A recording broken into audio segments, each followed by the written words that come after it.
Hello guys! So for today's video, gutom na gutom si Dayan Studio at wala talaga akong kain doon guys since pagkatapos ko kaninang mag-live.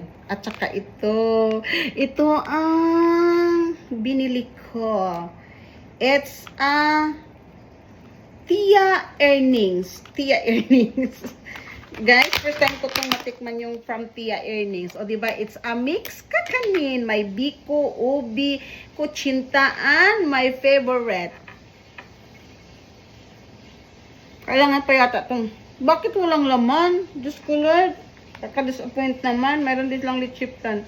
Buko, ubi. Try nga natin. Kaka-disappoint ang ano nila guys. Ano ang tawag nito? Nakalimutan ko. Ito ang favorite ko guys sa Chowking. Pero tingnan mo guys, walang laman. Pero itong kutsinta, tingnan nyo.